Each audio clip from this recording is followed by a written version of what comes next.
presumed deceased. Several months later, during a routine audit of communication systems, investigators reviewed the voicemail metadata more closely. The call did not originate from a cellular network. Instead, it was traced to a landline tied to an emergency call box registered within the reserve. That call box was located along a decommissioned service road several miles from where Rowan's backpack was found. Records showed the call box had been taken out of service over 10 years earlier. It was no longer listed on public maps and was believed to be unpowered. Technicians were dispatched to inspect the site. They found the box intact, locked, and unexpectedly active. The internal line was live and connected directly to the reserve office exchange. There were no signs of forced entry. The handset showed no usable fingerprints, despite controlled handling procedures. Soil analysis around the box showed no clear footprints or tire tracks dating to the night of the call. The service road leading to it was rough and rarely used, making recent access difficult to conceal. The distance between the backpack site and the call box was calculated at just over 7 miles across steep, uneven terrain. Based on elevation changes and known routes, the hike would have taken several hours under ideal conditions. Rowan's voicemail suggested injury and limited mobility. No evidence supported the idea that he could have reached the call box before nightfall. Investigators considered whether someone else could have placed the call. However, no witnesses reported vehicles or hikers in the area that evening. Archived gate logs showed no entries or exits after Rowan's arrival. The reserve was closed to the public that day due to seasonal restrictions. Another anomaly emerged from radio records. At 6:58 that evening, a brief transmission was logged on the reserve frequency. It lasted 2 seconds and contained only static mixed with a faint human exhale. No radio identification signal was attached. All search personnel were accounted for and reported no transmissions at that time. The phone system provider confirmed the voicemail was recorded in real time. There was no delay, buffering, or forwarding issue documented. The landline connected directly to the reserve exchange without passing through cellular infrastructure. The timestamp was considered reliable. After months of review, the investigation concluded with no explanation that fit all known facts. Rowan Hale's disappearance remained unresolved. The voicemail was classified as an unexplained communication event linked to a missing person case. The emergency call box was permanently disabled and later removed from internal maps. Years later, the case is still mentioned during ranger training sessions, usually in quieter tones. The voicemail remains archived with its original timestamp and source information. It stands as the only confirmed message from someone who, according to all physical evidence, was already gone. This forest ranger station logged a shift that never happened. According to internal timekeeping records, a full overnight shift was logged at a ranger station that had been locked and empty. In mid-November of 2014, a temporary forest protection officer named Calder Wynn was assigned to a small ranger station deep inside a protected woodland corridor. Calder was 39 years old and had worked rotating contracts, monitoring access roads, checking wildlife cameras, and responding to after-hours alarms. The station was remote, operating with minimal staff and closed to the public during winter months. That week, Calder's role was straightforward. He was scheduled to cover daytime patrols only, documenting fence damage, and updating camera batteries before seasonal closure. Overnight staffing had been suspended weeks earlier due to budget limits.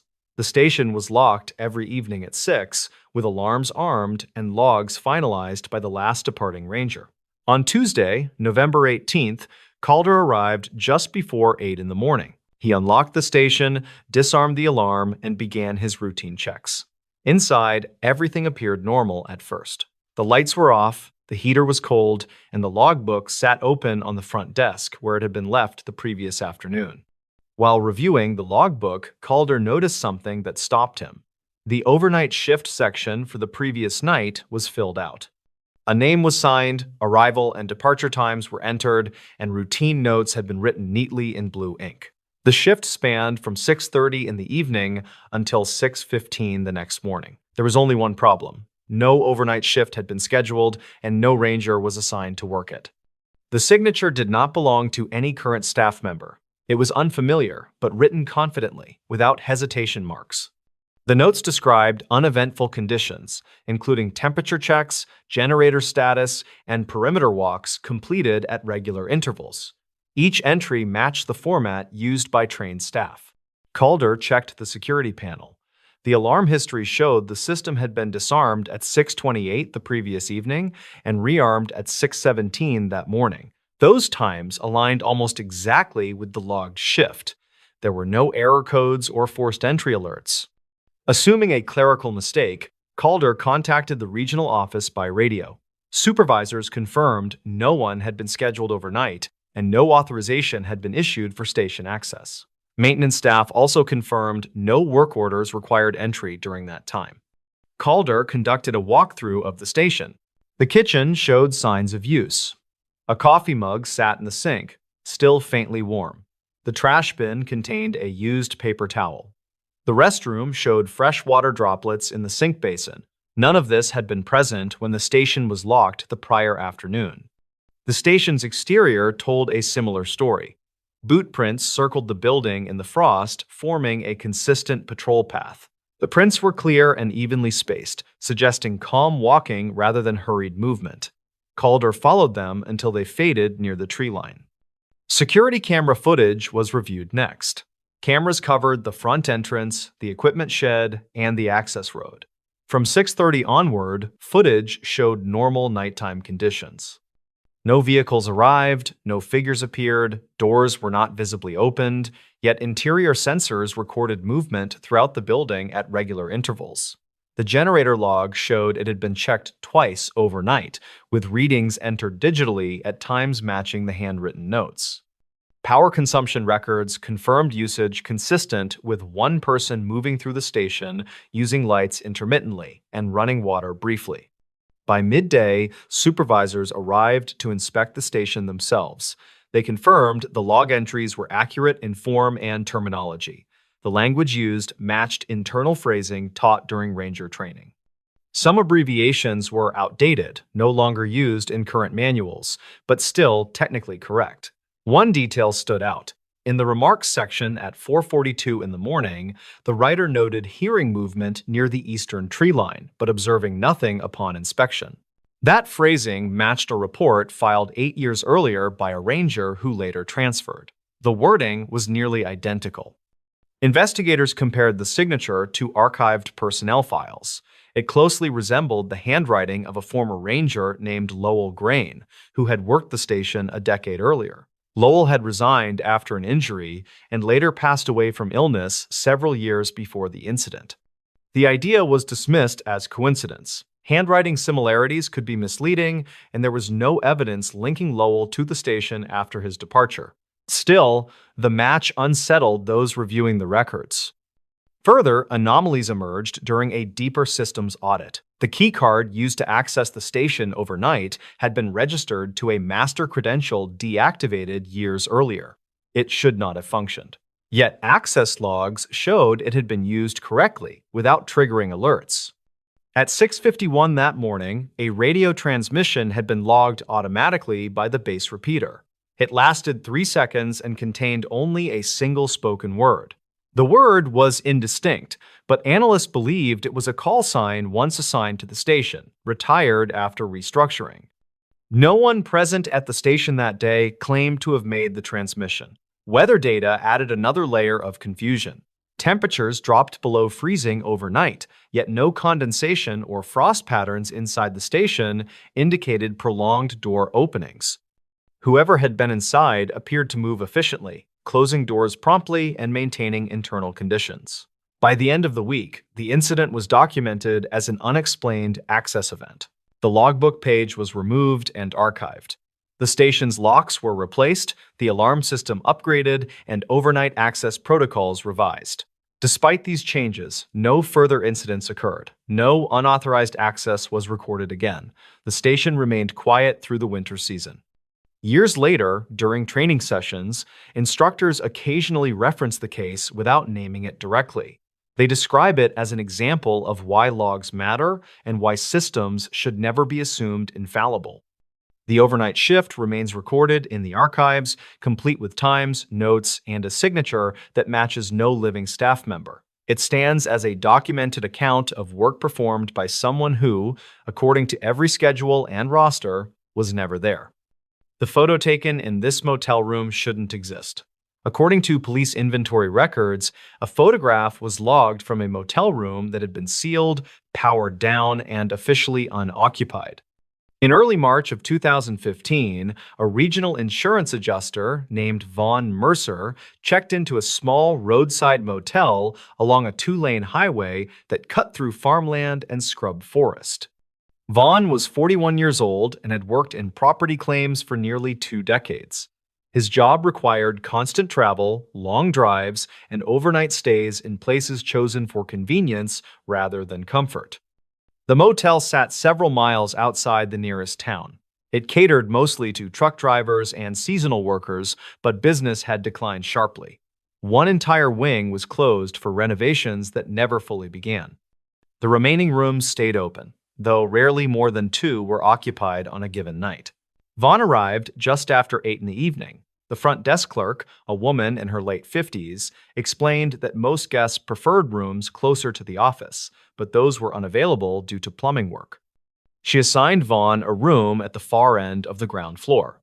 She hesitated briefly before handing him the key, then added that the room had been cleared earlier that afternoon.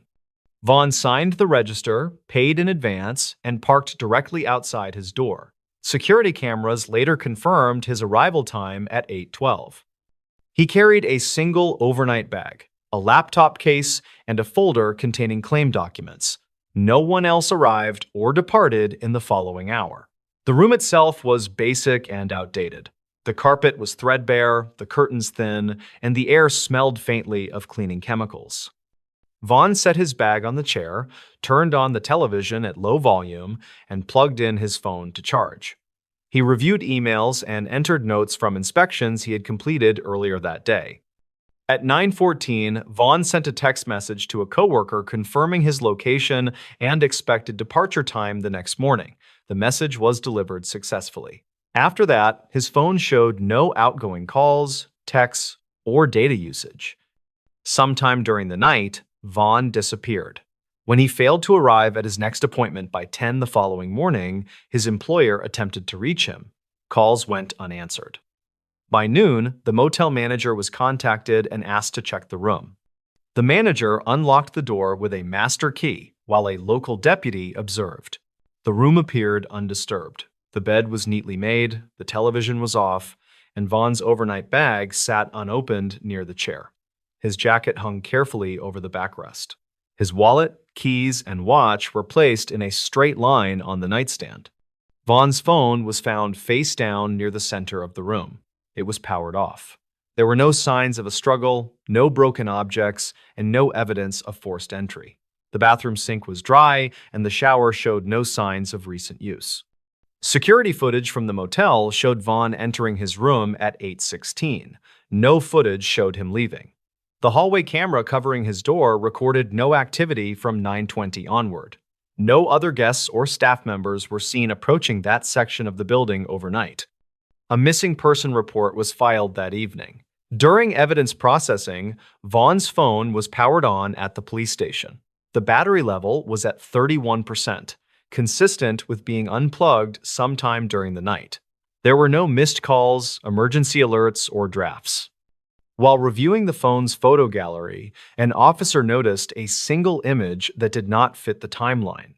The photograph was timestamped at 11:58 that night. It showed Vaughn standing inside the motel room near the foot of the bed, facing the camera. Vaughn's expression was neutral. His eyes were open and focused slightly above the lens, as if looking at something just beyond the phone. His arms hung loosely at his sides. There was no visible blur, suggesting he was standing still. The image was well composed. Based on the angle, the phone appeared to have been placed on the dresser across the room. The photograph had been taken using the rear camera. There was no reflection in the mirror showing another person. The most immediate concern involved the lighting. The room was fully illuminated by the overhead light, casting even shadows across the walls and floor. However, motel maintenance records showed that the overhead fixture in that room had been disconnected weeks earlier.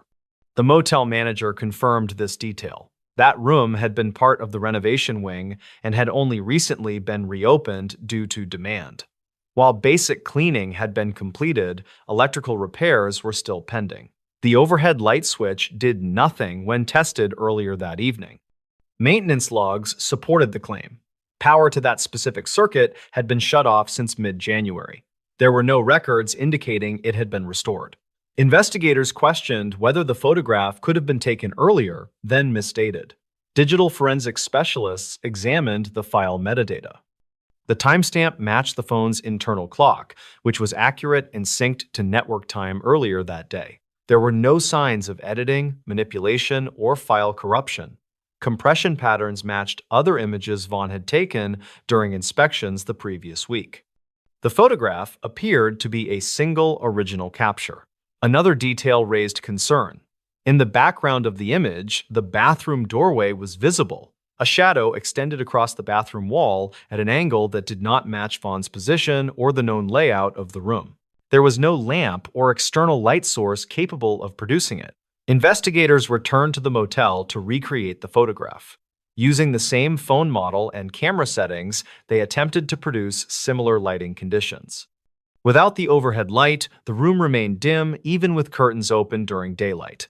No configuration matched the image. While examining the room again, an officer noticed something partially concealed behind the dresser.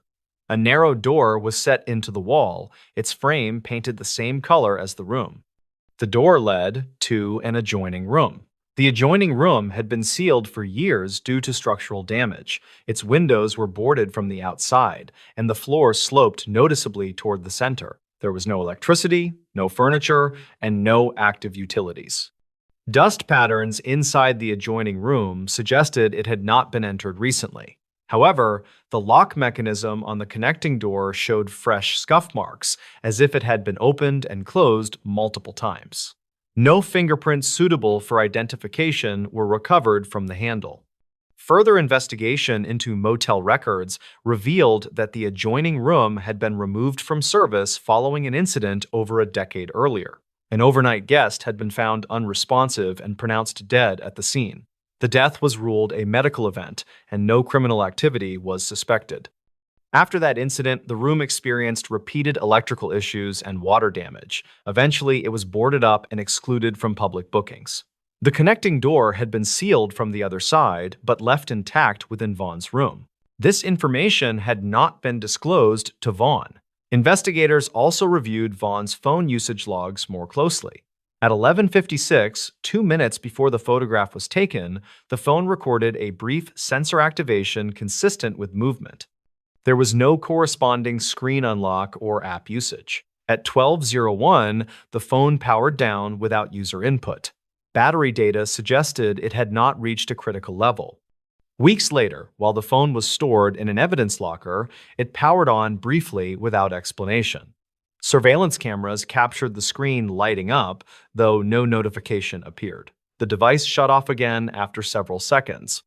Phone carrier records later showed a 4-second outgoing call attempt from Vaughn's phone during that event. The call did not connect. The destination number was not recorded. The call was traced to a motel landline associated with Vaughn's room. That landline had been physically disconnected since renovations began. The investigation stalled with no physical evidence explaining Vaughn's disappearance. No sightings were reported, no financial activity occurred after the night he checked in. His vehicle remained parked until it was towed days later. The motel owner chose to permanently close that wing of the building. The adjoining door was sealed behind drywall. Power to the entire section was shut off. Within months, the property was sold. Vaughn Mercer was never found. His case remains open. The photograph remains archived in the case file. It is the only confirmed image showing a man standing calmly inside a motel room that records indicate should have been dark, disconnected, and empty at the time it was taken. This highway turnout appears then erases people. According to state transportation archives, a highway turnout briefly appeared on official maps before multiple travelers connected to it vanished without trace. In late August of 2016, a civil engineering surveyor named Nolan Bricks was assigned to document erosion along a remote stretch of interstate cutting through high desert terrain. Nolan was 43 years old and had spent most of his career evaluating road safety, drainage failures, and shoulder degradation in low-traffic regions. His work often placed him alone on long, empty highways for hours at a time. The assignment that week was considered low risk. Nolan was to drive a 100-mile segment, stop at pre-marked mile points, photograph runoff damage, and log shoulder conditions. The route passed through barren land with minimal development and few exits. Cell service was inconsistent, but Nolan carried a state-issued satellite tracker for emergencies. On Monday morning, Nolan checked in with the regional office and began driving eastbound just after 7. His first 3 stops went as expected. Photos were uploaded during brief service windows, and his tracker showed steady movement along the route. At 10:23, Nolan made an unplanned stop. His vehicle data later showed a turn signal activation followed by deceleration at mile marker 87. There was no scheduled turnout listed there in the survey plan. However, Nolan's dash camera recorded a narrow paved pull-off on the right shoulder, marked by a faded reflective sign reading "Scenic Rest." The turnout was small, barely wide enough for 2 vehicles. Beyond it, the desert stretched flat and quiet, broken only by low scrub and distant rock formations. Nolan pulled in, parked, and shut off his engine. He exited the vehicle and walked several steps away, holding his camera. The dash camera continued recording for another 3 minutes. It captured Nolan framing shots of the pavement edge and surrounding ground. At one point, he looked toward the highway with a puzzled expression, then glanced back at the turnout sign. He appeared to check his tablet, then looked up again. At 10:29, Nolan walked out of frame. The dash camera showed only the empty turnout and open desert. The recording ended normally when the vehicle battery entered sleep mode. When Nolan failed to check in at noon, the regional office attempted contact. Calls went unanswered. His tracker showed no movement after 10:30. By mid-afternoon, supervisors initiated a welfare check through Highway Patrol. Troopers reached mile marker 87 just before 5. They found Nolan's state vehicle parked on the shoulder, but the turnout was gone. In its place was a continuous stretch of asphalt with no paved pull-off. There was no sign, no widened shoulder, and no tire marks leading away from the road. The vehicle sat partially on gravel, hazard lights off, doors unlocked. Nolan was not inside. His camera, tablet, and safety vest were on the passenger seat. His keys were in the ignition. There were no signs of a struggle or collision. Troopers searched the immediate area, assuming Nolan may have wandered off due to heat or disorientation. The terrain was flat and offered no cover. Visibility extended for miles. No footprints were found beyond the shoulder. The dash camera footage was reviewed that evening. Investigators confirmed it showed a turnout that did not exist at the location where the vehicle was found. Road design plans, satellite imagery, and maintenance records showed no turnout had ever been approved or constructed at mile marker 87. At first, officials suspected a mapping error or an old removed pull-off. However, asphalt aging patterns on the dash camera footage showed the turnout surface matched the condition of the active highway. There were no seams or signs of demolition. Further review revealed Nolan was not the first to stop there. Archived traffic camera data from previous months showed at least 4 vehicles slowing near the same mile marker, signaling right, then accelerating again without stopping. In 2 cases, brake lights activated fully, then disengaged abruptly, as if the drivers changed their minds at the last second.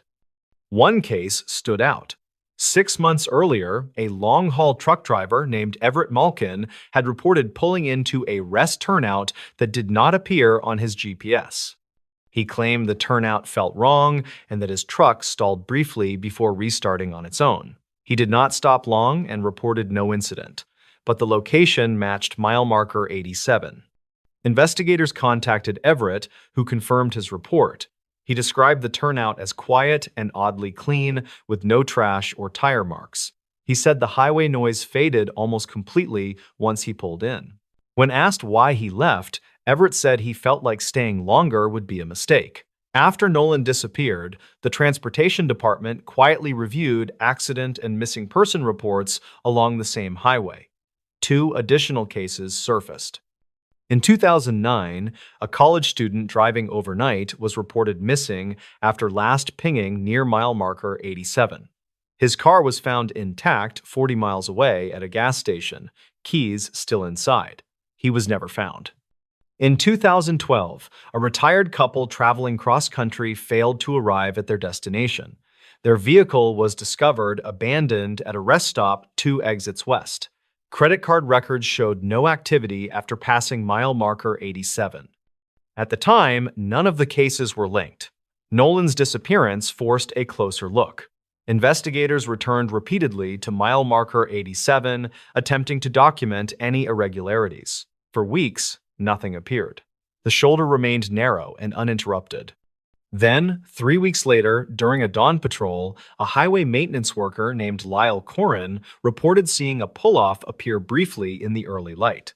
He described it as a mirage at first, but said it solidified as he approached. Lyle slowed but did not stop. As he passed the marker, he said the turnout vanished behind him, replaced by normal shoulder. His dashboard camera captured a single blurred frame showing a reflective sign not present in the next frame. That footage was timestamped 6:14 in the morning. State officials closed the investigation publicly, citing lack of evidence. Internally, the site was flagged. Crews were instructed not to stop near mile marker 87 for any reason unless absolutely necessary. Despite this, another incident occurred in 2018. A rideshare driver transporting a passenger across state lines reported that his navigation system rerouted unexpectedly, instructing him to pull over for a rest break. The passenger later told police that the driver slowed near mile marker 87, then suddenly accelerated and refused to explain why. The driver quit the platform weeks later and declined further contact. Satellite imagery reviewed years later showed subtle inconsistencies at the site. On certain dates, the highway shoulder appeared wider by several feet. On others, it did not. The changes did not align with construction schedules or maintenance records. Nolan Bricks was officially declared missing and presumed deceased after 1 year. His family received no explanation beyond the known facts. The state quietly adjusted digital maps, removing any transient data linked to the turnout. Internal memos referred to it only as the transient pull-off anomaly. Today, mile marker 87 remains an unremarkable stretch of highway to most drivers. There is no sign, no widened shoulder, and no reason to slow down. But archived footage, vehicle logs, and witness statements all confirm the same detail. For brief moments, a turnout appears where none should exist. And when someone chooses to stop there, they do not always return. The night guard heard his own voice from an empty floor. According to internal security logs, an audio recording captured a night guard speaking from a floor that was confirmed empty at the time. In early February of 2017, a contracted night security guard named Lucas Wren was assigned to a regional medical storage facility on the outskirts of a mid-sized city. Lucas was 38 years old and had worked overnight security jobs for nearly a decade, mostly at warehouses, office parks, and inactive campuses. His role at the facility was simple. He was to monitor cameras, perform hourly patrols, and report any irregular activity to a central dispatch service. The building was large but quiet. It held archived medical equipment, sealed records, and unused administrative offices spread across 5 floors. Only the first floor remained active during daytime hours. The upper floors were locked, unlit, and officially unused. Overnight, Lucas was the only person inside the building. Lucas began his shift at 10 in the evening. He signed in at the security desk, checked the alarm panel, and confirmed all access points were secure. Camera feeds showed empty hallways and inactive elevators. Motion sensors were armed on floors 2 through 5, set to trigger silent alerts if activated. The first few hours passed without incident. Lucas completed his 11 o'clock patrol of the first floor, checked exterior doors, and logged normal conditions. At midnight, he settled back into the security office to monitor feeds and complete paperwork. At 12:47, a motion alert appeared on the console. It indicated movement on the fourth floor, east wing. Lucas froze, staring at the screen. The fourth floor had been closed for over 3 years. No staff had access, and the elevator required a supervisor keycard to reach that level. Lucas pulled up the camera feed for the east wing corridor. The hallway lights were off, as expected. The camera showed an empty corridor with storage doors lining the walls. No movement was visible. Assuming a sensor error, Lucas acknowledged the alert and noted it in the log. Motion sensors occasionally triggered due to temperature changes. He waited for a follow-up alert. None came. At 1:15, the console displayed another alert. This time, it was an audio pickup notification from the same area. The building system included passive microphones in unused wings to detect unusual sounds like breaking glass or forced entry. Lucas opened the audio feed. What came through his headset made him pull it off instinctively. He replayed the clip immediately. The recording contained a man's voice speaking clearly in the otherwise silent corridor. The voice said, "Security to dispatch, fourth floor east wing is clear." The tone was calm and professional, matching standard patrol language. It was Lucas's voice. The timestamp showed 1:13 in the morning. At that exact time, Lucas had been seated at the security desk on the first floor. Dispatch logs confirmed he had not made any radio call. Lucas checked the radio unit beside him. It was powered on, but showed no recent transmissions. He had not pressed the call button. Trying to stay rational, Lucas assumed the system had glitched and replayed an old recording. He checked the file properties. The audio was newly created, stored as a fresh clip, and linked to the fourth floor microphone. His pulse quickened as he pulled up live camera feeds again. The fourth floor remained dark and empty. No doors opened. No shadows moved. Lucas contacted Central Dispatch to report a possible system malfunction. He explained that an audio pickup had captured a voice matching his own.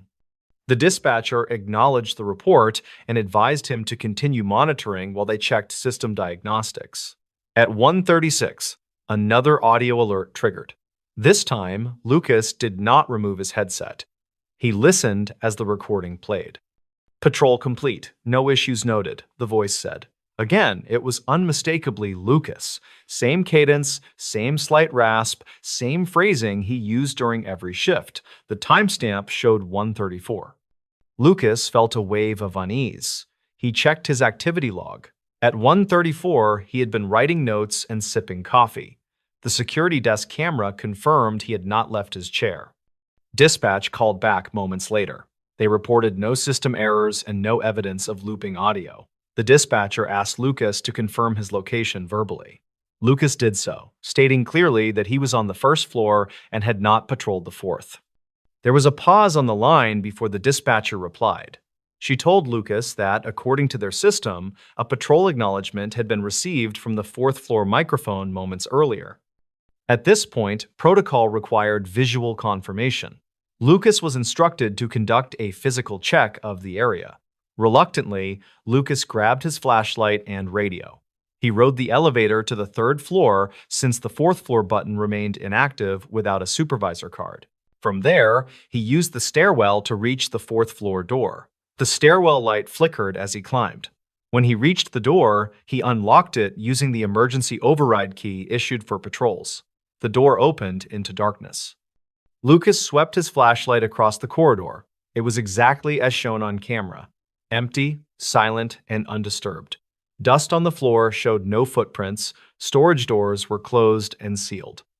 He walked the length of the east wing slowly, announcing his presence as trained. His voice echoed softly down the hall. No response came. After completing the patrol, Lucas returned to the stairwell and locked the door behind him. He descended back to the first floor and reported the area clear. At 2:18, another audio alert triggered.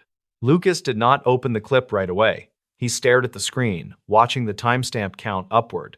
When he finally played it, his stomach dropped. The recording captured his voice again, but this time it sounded closer to the microphone. The voice said, "Still here, just finished checking storage doors." Lucas felt cold. He had not said those words during his patrol. The phrasing was similar, but not identical to anything he had spoken.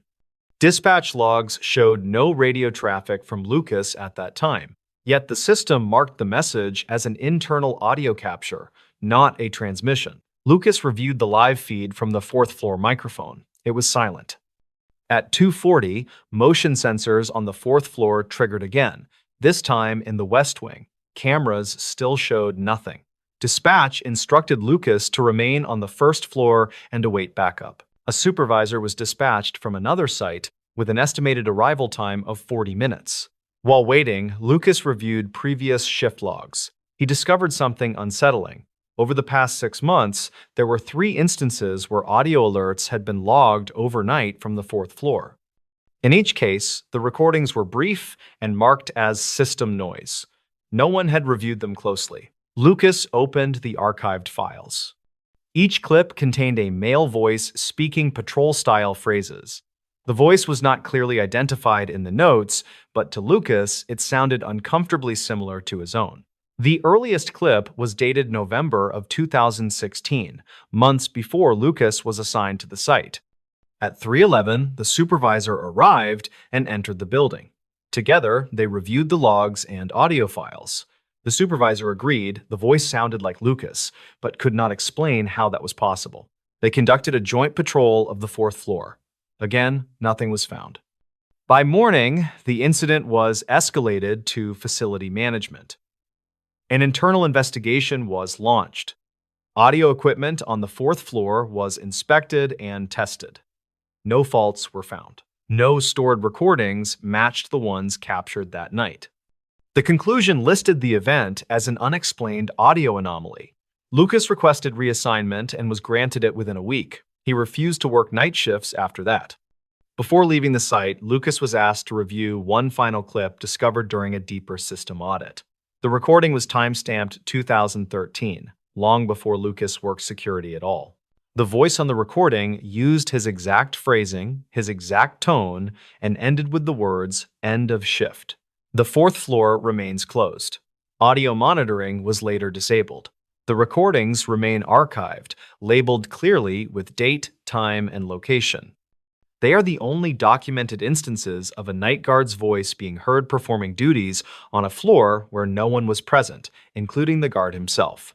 This abandoned cabin recorded breathing with no one inside. According to county evidence logs, an audio recorder captured steady human breathing inside an abandoned cabin while the structure was confirmed empty. In late October of 2018, a wildlife monitoring technician named Aaron Kells was assigned to service passive recording equipment in a protected forest basin. Aaron was 42 years old and had worked seasonal contracts for over 15 years, specializing in acoustic monitoring of animal movement and illegal hunting activity. His job often required long hikes to isolated locations where equipment could remain undisturbed for months. The cabin sat deep within the basin, more than 6 miles from the nearest access road. It had been built decades earlier for fire watch crews, but was abandoned after repeated structural issues. The roof sagged, the windows were boarded, and the interior was considered unsafe for occupancy. Entry was restricted except for authorized monitoring work. Aaron arrived at the trailhead just after sunrise. He checked in by radio, noted clear weather conditions, and began hiking toward the cabin with a pack containing fresh batteries, data cards, and a handheld recorder. The device was designed to activate when sound exceeded a low threshold, capturing audio clips for later review. The plan was simple. Aaron would replace the recorder mounted inside the cabin, test it briefly, then leave before dusk. He had performed similar work dozens of times without incident. When Aaron reached the cabin shortly after noon, he performed a standard exterior check. The door was secured with a steel latch and numbered seal. The seal was intact. No footprints surrounded the structure, and no wildlife signs were present near the entrance. Aaron unlocked the door, entered briefly, and swapped the recorder mounted near the back wall. The interior smelled of dust and rot. Light filtered through cracks in the boards, but visibility was poor. He completed the task in under 10 minutes, relocked the door, applied a new seal, and noted the serial number in his log. Before leaving, Aaron activated a secondary recorder placed beneath the floorboards, intended to capture vibrations and low-frequency sounds. He tested it by clapping once inside the cabin. The device responded as expected. Aaron exited, secured the door again, and began the hike back toward the trailhead.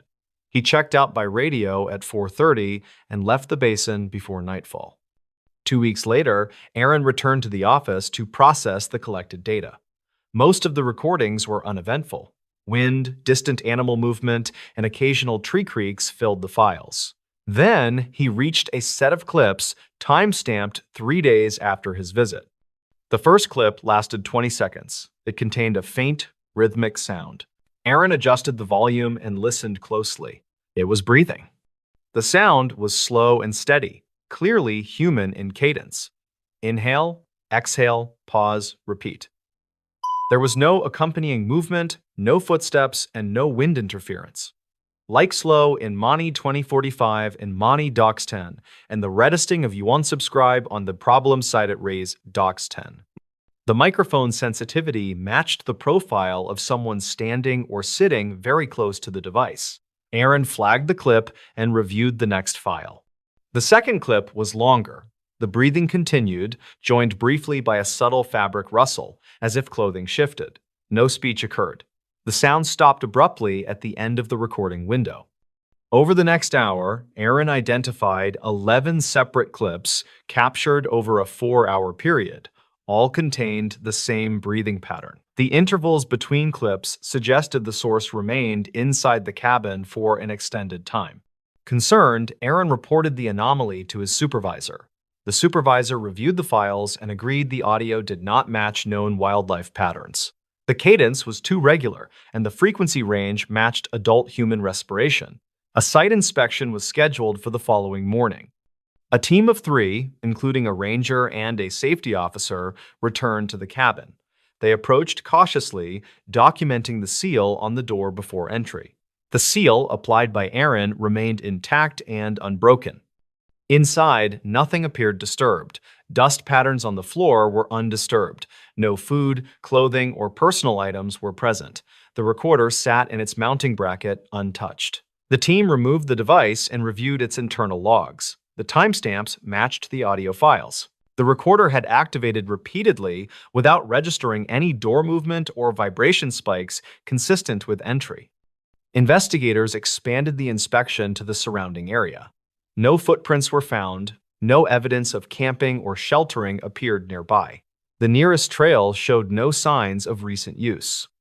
Back at the office, the audio files were sent to an external acoustic analyst. The analyst confirmed the sounds were consistent with human breathing at close range. The pattern showed subtle variations typical of a living person, not mechanical noise or looping audio. The possibility of contamination was considered. Technicians verified the recorder model had no storage of prior audio and no wireless capability. Each clip was captured live and written directly to the data card. Another anomaly emerged during analysis. In 2 of the clips, a second sound appeared beneath the breathing. It was extremely faint but rhythmic, resembling a slow footstep on wood. The interval suggested someone shifting weight periodically, though no creaking typical of the cabin structure was present. Weather data was reviewed. On the day of the recordings, temperatures dropped sharply overnight, but wind speeds remained low. There were no storms or seismic activity. The investigation broadened. Archived data from the same cabin was reviewed, spanning the previous 5 years. 3 earlier instances surfaced. In 2012, a short clip captured a single exhale followed by silence. It was dismissed as wind interference at the time. In 2015, a recorder logged intermittent breathing sounds for nearly an hour. The file was marked as corrupted and archived without review. In 2017, a ranger reported hearing faint sounds inside the cabin during a routine exterior check. The report was informal and never escalated. None of those incidents had resulted in a confirmed explanation. To rule out unauthorized entry, the team installed motion sensors and an additional camera outside the cabin. The cabin remained sealed. Over the next month, no movement was detected. Then, during the third week of monitoring, another set of breathing recordings appeared. This time, the audio was closer and louder. In one clip, a brief whisper-like sound occurred, though no words could be identified. The sound profile suggested the source was directly above the recorder. Investigators reviewed the external camera footage corresponding to the timestamps. The cabin exterior remained unchanged. No doors opened, no shadows passed the windows. A structural engineer examined the cabin and confirmed there were no crawl spaces large enough to conceal a person. The floorboards were intact. The walls contained no voids beyond insulation. The county classified the recordings as unexplained biological audio events. The cabin was removed from active monitoring. All equipment was retrieved, and access to the site was restricted further. Aaron Kells completed his contract later that year and declined to renew. He stated he no longer felt comfortable working isolated assignments. The recordings remain stored in the county archive, labeled with time, date, and location. They are the only confirmed instances of sustained human breathing captured inside a sealed structure with no evidence of entry. The cabin still stands in the basin, locked and unused. No one has been assigned to enter it since. Dispatch logs from this town end abruptly at the same minute. According to regional emergency archives, every dispatch log from a single town stopped recording at exactly the same minute without explanation. In early April of 2019, a communications analyst named Victor Rowe was assigned to audit archived emergency records from several rural municipalities. Victor was 46 years old and worked for a state oversight contractor responsible for reviewing data integrity, response timing, and equipment compliance. His work was usually uneventful, involving long hours comparing timestamps and cross-checking call summaries. One town in particular drew his attention almost immediately. The town was small, isolated, and surrounded by farmland and low forest. It operated a combined dispatch center handling police, fire, and medical calls for a population under 4,000. Nothing about it suggested unusual activity. Response times were average, call volume was low, staffing was minimal but consistent. What stood out was the ending. Every dispatch log across every system ended at the same minute. Victor noticed it while reviewing call summaries from 2019. The log stopped at 11:17 in the evening on March 26th. There were no entries after that time, no system shutdown notice, no transition to a backup server. The data simply stopped. At first, Victor assumed the files were incomplete. He checked earlier years. 2018 ended the same way, 11/17, March 26th. So did 2017. And 2016. Victor expanded the search. Every available digital dispatch record from that town ended at 11:17 on March 26th, regardless of year. Police calls, fire calls, ambulance dispatches, internal radio logs, even automated system health checks all stopped at that minute. Earlier years used different software platforms, different vendors, and different hardware. Yet the ending point remained identical. Victor contacted the county office to request clarification. The clerk confirmed the town still operated its own dispatch center. Calls were handled locally and then mirrored to county systems when necessary. There had been no reported outages or closures. When Victor asked for records after 11:17, the clerk paused. She said those records were not accessible through normal requests and suggested he speak with the town administrator. Victor scheduled a visit. He arrived in town 2 days later. The dispatch center was housed inside the municipal building, a low concrete structure beside the police station. From the outside, everything appeared normal. Patrol cars were parked. Lights were on. People came and went. Inside, Victor met the town administrator, a man named Harold Metz. Harold was in his early 60s and had worked for the town for most of his career. When Victor explained his findings, Harold did not seem surprised. He said the issue had been noticed before. Harold explained that dispatch operations technically continued after 1117, but records from that point forward were handled differently. When Victor asked what that meant, Harold hesitated, then said the logs were considered unreliable. Victor requested to see them anyway. Harold declined, stating the records were restricted under an internal policy enacted years earlier. He did not elaborate. Victor then asked a more specific question. He asked why the cutoff minute never changed. Harold did not answer immediately. Instead, he asked Victor how much he already knew. Victor explained that he only knew the data ended abruptly and uniformly. He had no theory beyond a possible automation error. Harold sighed and told Victor to follow him. They walked down a hallway into a small conference room. Inside was a metal filing cabinet with a faded label. Harold unlocked it and removed a single binder. He placed it on the table and opened it. Inside were printed dispatch summaries. They all ended at 1117. Harold explained that years ago, before the town upgraded its systems, dispatchers noticed something odd. Every year, on March 26th, calls would continue to come in after 1117, but the recordings and logs would not save properly. At first, they blamed equipment, then software, then human error, but the problem persisted through multiple upgrades. Harold said the town stopped attempting to preserve logs after that minute because reviewing them caused issues. Dispatchers reported audio distortion, missing segments, and entries that contradicted known events. Victor asked what kind of contradictions. Harold said there were calls logged that no one remembered taking. Units were dispatched that no one recalled sending. Responses were recorded for incidents that never appeared on police or medical reports. Victor requested audio samples. Harold shook his head and said those were not kept. Victor pressed further. He asked why the cutoff time was always 1117. Harold told him that was when it started. The first incident occurred years earlier, long before Victor's review period. On March 26th of that year, at exactly 1117, the dispatch center received a call that no one could explain. The call did not come from a phone number. It appeared as an internal line. The dispatcher who answered it reported hearing background noise consistent with the town square, even though the square was empty at that hour. Then a voice spoke, stating an address that did not exist. When the dispatcher attempted to clarify, the call ended. Minutes later, another call came in, this time requesting medical assistance for the same non-existent address. Then another, and another. Units were dispatched. They found nothing. After midnight, calls continued.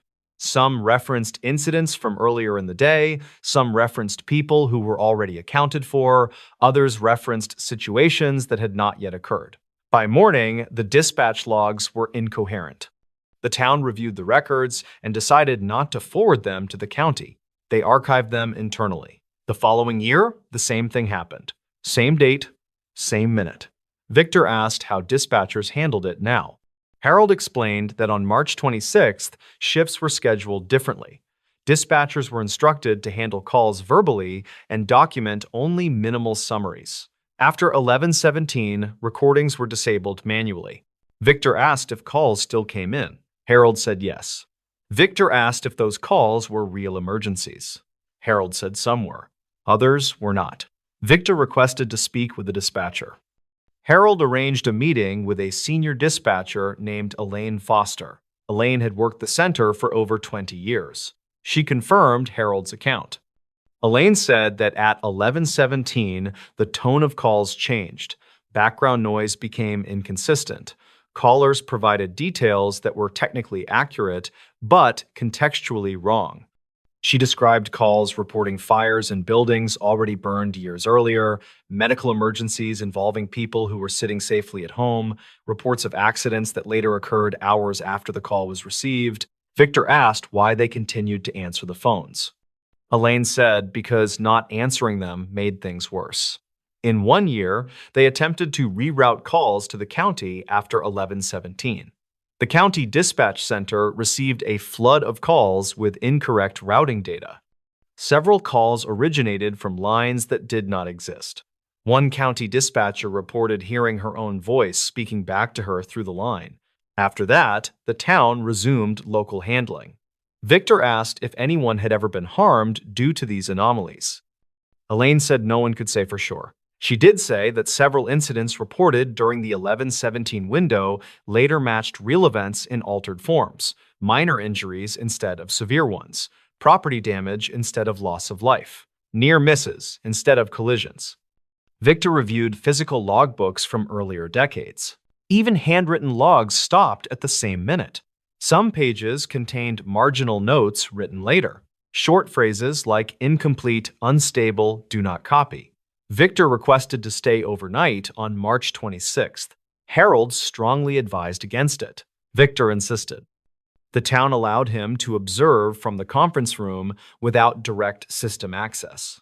At 11:16, the dispatch center was calm. At 11:17, the room changed. Victor could not describe it clearly later. He said the air felt heavier. The radios crackled more often, the phone lines lit up more frequently. He heard calls being answered. He heard addresses spoken that did not appear on any map. He heard a dispatcher repeat information slowly, as if trying to ground it. Victor checked his watch repeatedly. At 11:30, he noticed something else. The wall clock above the consoles had stopped. It read 11:17. All of them had. Victor left the next morning with limited notes. His official report cited data corruption and legacy system conflicts. Privately, he archived his findings. The dispatch logs from the town still end at 11:17. They always have. And according to those who work there, the calls never really stop. This lake returned a body that wasn't missing. According to county recovery records, a body was pulled from a lake belonging to a man who was confirmed alive at the time. In mid-June of 2020, a water quality inspector named Patrick Elrow drove to a remote reservoir to conduct routine sampling. Patrick was 51 years old and had worked for the Regional Environmental Authority for over 20 years. His job involved checking algae levels, measuring oxygen content, and inspecting shoreline runoff points. The work was solitary but predictable, and Patrick followed the same procedures at every site. The reservoir sat in a forested basin several miles from the nearest town. It was man-made, created decades earlier to support irrigation and flood control. Recreational access was limited. Swimming was discouraged, and boating required permits. Despite this, the lake was popular with anglers and hikers due to its quiet setting. Patrick arrived shortly before 9 in the morning. He parked near the maintenance dock, logged his arrival time using the handheld system, and began preparing his sampling equipment. Weather conditions were calm. The water surface was smooth, and visibility was good. At 9:42, Patrick completed his first shoreline sample. He uploaded the data successfully and moved toward the dock to collect a deeper water reading. That was when he noticed something near the far edge of the lake. At first, it appeared to be debris. Patrick raised his binoculars and focused. What he saw made him lower them immediately. A body was floating near the reeds. Patrick radioed for assistance and provided coordinates. He was instructed to remain where he was and avoid approaching the water. Local deputies and a water recovery team were dispatched. Within 40 minutes, responders arrived. The body was retrieved carefully and brought to shore. It belonged to a middle-aged man wearing jeans, boots, and a dark jacket. There was no visible trauma. No identification was found on him. The deputies documented the scene and began the standard missing person cross-check. One deputy read the name from the recovered fingerprints and paused. The name belonged to a local resident named Calvin Morrow. Calvin Morrow was not missing. In fact, Calvin Morrow was at work. Dispatch confirmed that Calvin had clocked in at a manufacturing plant across the county at 6 that morning. Supervisors at the plant verified he was currently on shift. A deputy was sent to confirm in person. While waiting, responders continued processing the scene. The body was estimated to have been in the water for less than 24 hours. Water temperature and skin conditions supported that assessment. The clothing on the body matched what Calvin was reportedly wearing the previous evening, according to his wife. She was contacted and confirmed the jacket and boots looked identical. At 10:37, the deputy at the plant called back. Calvin Morrow was standing in front of him. He was alive, coherent, and visibly shaken after being told why police were there. He insisted he had not been to the lake in months. He agreed to accompany the deputy to the station. The situation escalated quickly. The recovered body was transported to the county morgue. A second set of fingerprints was taken, dental records were compared, the match was confirmed again. The body was Calvin Morrow. At the same time, the living Calvin Morrow arrived at the station. He provided identification. Fingerprints were taken. They matched the body. Investigators assumed an administrative error. Samples were retaken. Another technician performed the comparison. The results did not change. Two identical biometric profiles existed simultaneously. Calvin was 48 years old and worked as a machine operator. He had lived in the county his entire life. He had no known medical conditions beyond controlled hypertension. He had no criminal record. When questioned, Calvin stated he had gone home after work the previous evening, eaten dinner, watched television, and gone to bed around 10. His wife confirmed his account. She said he left for work at 5:30 the next morning. Surveillance footage from their home showed Calvin entering at 6:12 in the evening and leaving at 5:28 the next morning. The footage was continuous and unbroken. Yet the body recovered from the lake showed signs consistent with having entered the water sometime after midnight. Investigators reviewed cell phone records. Calvin's phone showed normal usage until 9:48 the previous night. After that, there was no activity until 5:32 in the morning, when his alarm was dismissed. The phone was found in his pocket when he arrived at the station. The body in the lake had no phone. An autopsy was ordered. The medical examiner found no cause of death immediately apparent. There was water in the lungs, consistent with drowning, but no signs of struggle or injury. Toxicology results were clean. Time of death was estimated between 1 and 3 in the morning. The examiner noted something unusual. The body showed a surgical scar on the lower abdomen. The living Calvin did not have that scar. Medical records confirmed Calvin had never undergone surgery. Investigators searched hospital databases. They found a record-matching Calvin Morrow who had undergone an emergency appendectomy 12 years earlier in a neighboring state. That Calvin Morrow was listed as deceased. The record showed he died 2 days after the surgery due to complications. The social security number matched. The birth date matched. The parents' names matched. Investigators now faced two conflicting histories tied to the same identity. The living Calvin had no memory of any surgery. His wife confirmed he had no scar when they met 15 years earlier. Childhood photos showed no mark. The body from the lake clearly had one. Dental records were examined next. Both Calvins matched perfectly, including minor alignment quirks and fillings. The medical examiner noted that the dental work on the body appeared slightly older, based on material wear. The difference was subtle but measurable. As news of the situation spread internally, state authorities were notified. The case was classified as sensitive and access was restricted. Investigators reviewed employment records. The living Calvin had consistent work history for over 20 years. Tax filings were uninterrupted. There were no gaps. However, a deeper review showed that before 2008, records became inconsistent. Two overlapping employment histories appeared briefly in state databases, then resolved into one.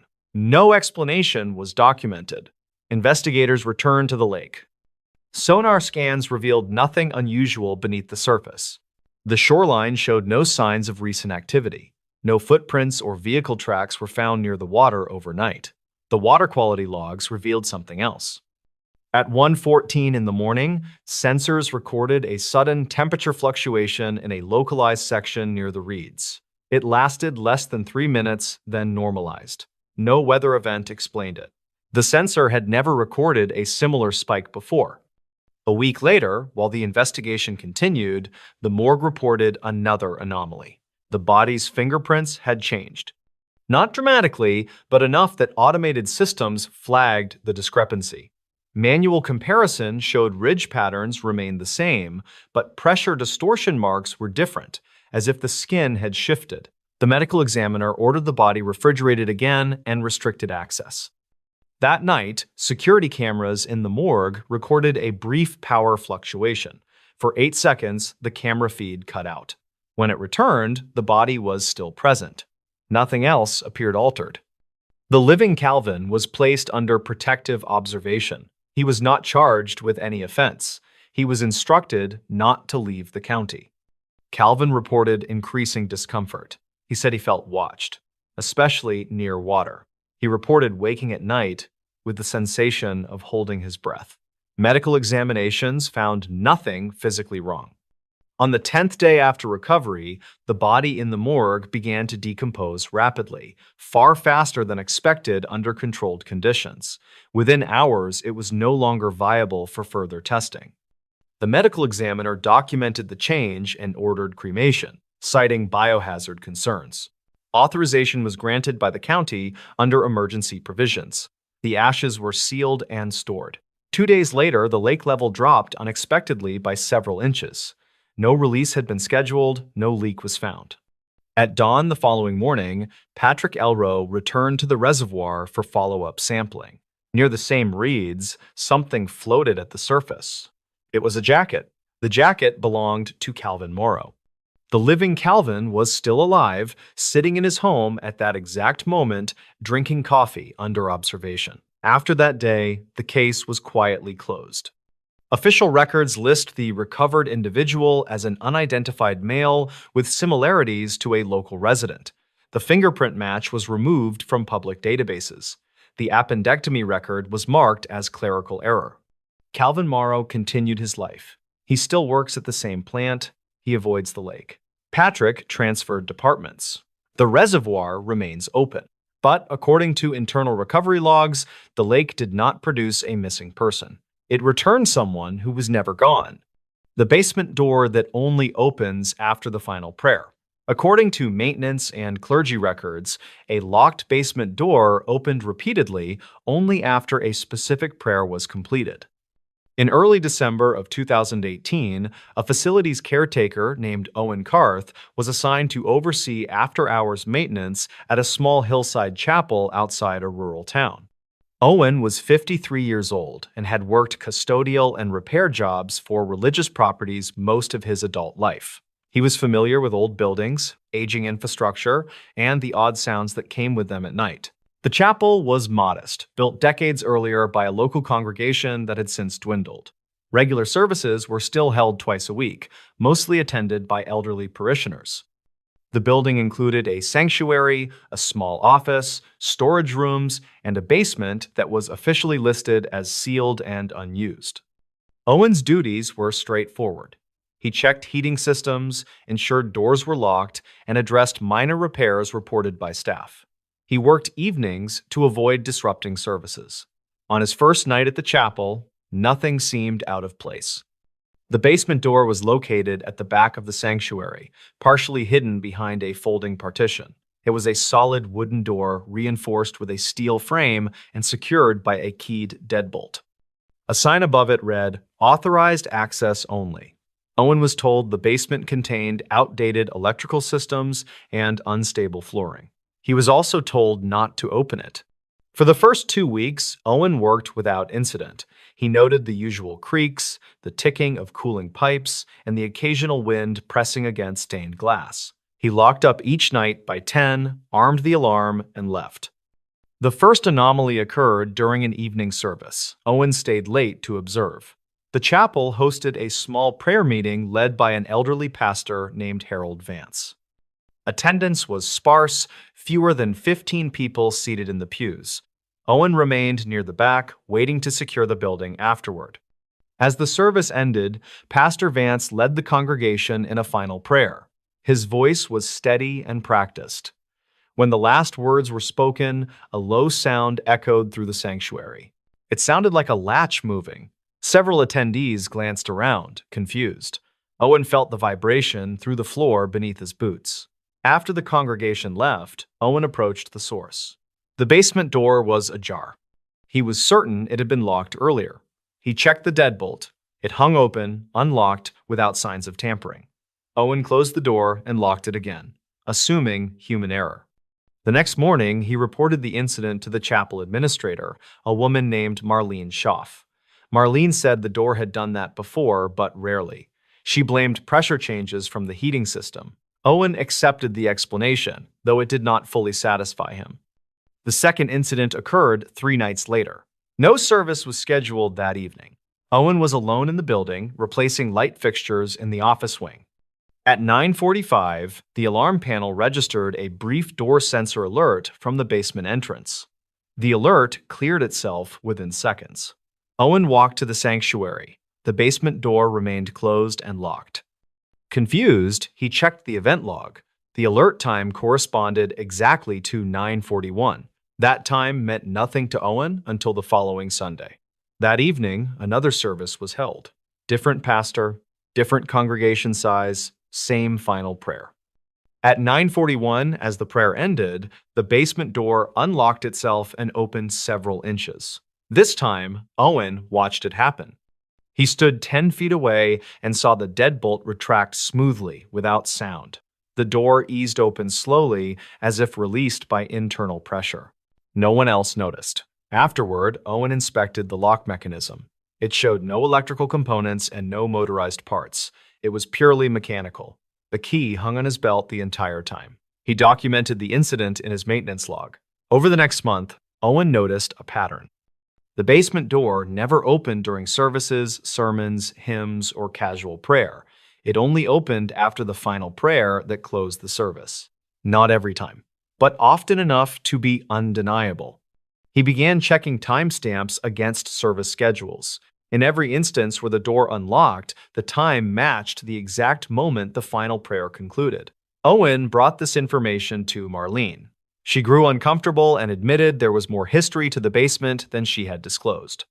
She explained that the chapel had once included a lower worship space used for private confession and night prayer. Years earlier, an incident occurred involving a small prayer group that met after hours. The details were vague, but the group was disbanded, and the basement was sealed. No records explained why. Owen asked to see the basement. Marlene refused. Curiosity overcame caution. One night, after a weekday prayer meeting, Owen waited near the sanctuary. Pastor Vance led the closing prayer as usual. When it ended, the basement door unlocked and opened wider than before. Owen waited until the chapel emptied. Then he descended the stairs. The basement was unfinished and colder than expected. Concrete walls absorbed sound. The air felt heavy and stale, like a room long closed but recently disturbed.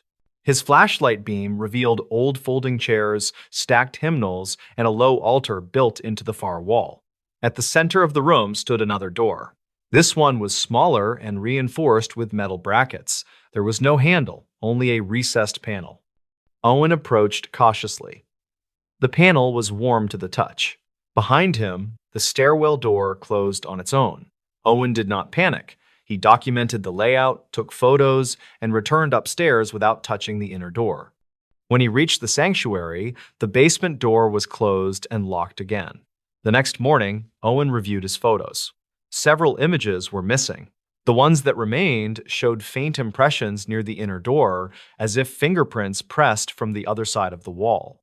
Owen showed the photos to Marlene. She contacted the diocese. An internal review followed. Officials visited, inspected the basement, and sealed the inner door permanently. They replaced the basement lock and installed additional sensors. They told Owen the matter was resolved. It was not. The basement door continued to unlock after final prayers, even with the new hardware. Sensors recorded the deadbolt retracting without electrical input. Eventually, clergy changed the wording of the final prayer. The door did not open. For weeks, nothing happened. Then, one evening, Pastor Vance reverted to the traditional phrasing out of habit. The door opened immediately. The diocese ordered the chapel closed temporarily. Owen was reassigned.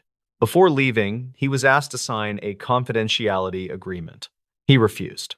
Owen later learned the original prayer used to close services matched wording used in an older rite one no longer practiced publicly. The right was meant to mark the end of communal protection.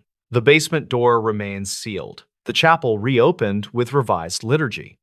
According to maintenance logs, no further openings have occurred. But Owen keeps copies of the sensor data. Every time the final prayer was spoken in full, the door responded, as if something below understood it was being dismissed, and waited for permission to move again. This emergency call was answered by someone who died years ago. According to county communications records, an emergency call was answered by a dispatcher who was officially deceased at the time. In late January of 2021, a systems auditor named Malcolm Iyer was assigned to review irregular call routing issues in a regional emergency dispatch network. Malcolm was 52 years old and had spent most of his career evaluating public safety infrastructure, focusing on redundancy failures and audio routing anomalies. His work was usually technical and detached, rarely involving people directly. The issue that triggered the review appeared minor at first. A single emergency call, placed from a rural township, showed an unusual routing marker. The call had been answered promptly, logged correctly, and resolved without escalation. The problem was not the response, but the responder. The dispatcher ID attached to the call belonged to a woman named Ruth Calder. Ruth Calder had died 9 years earlier. Malcolm initially assumed the ID had been reused improperly. That happened occasionally when old accounts were not fully purged from legacy systems. He checked the personnel database.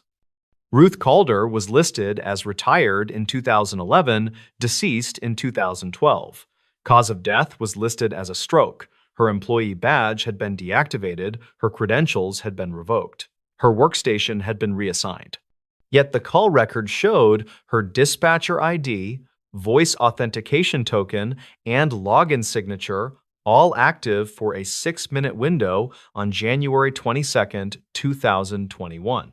Malcolm pulled the audio file. The call had been placed at 2:47 in the morning by a resident reporting a vehicle stalled on an icy road. The caller sounded calm, slightly confused, but not distressed. The dispatcher answered immediately. "County emergency. What's your location?" the voice said. Malcolm paused the playback. He had listened to hundreds of dispatcher recordings over the years. He knew the cadence, the pacing, the tone. This voice was older, steady, precise. He checked the archived training recordings. The voice on the call matched Ruth Calder. It was not approximate. It was exact. Ruth had been known for her clarity and deliberate phrasing. She spoke slowly, avoided filler words, and repeated critical information verbatim. Every one of those habits appeared in the recording. Malcolm listened through the entire call. Ruth guided the caller through basic safety steps, asked appropriate follow-up questions, and dispatched a patrol unit. The call ended normally. There were no glitches, no distortion, no overlapping audio. The patrol unit arrived 12 minutes later and assisted the driver. The officer filed a routine report. No one noted anything unusual. Malcolm checked the shift roster. At 2:47, the dispatch center had 3 active dispatchers. None of them were logged into Ruth's old console. All 3 denied handling the call. Their biometric logins confirmed they had not. Malcolm requested access to the dispatch floor security footage. The footage showed the room at the time of the call. 3 dispatchers sat at their stations. No one occupied Ruth's former desk, which had been removed years earlier. No one appeared to react to the call being answered elsewhere.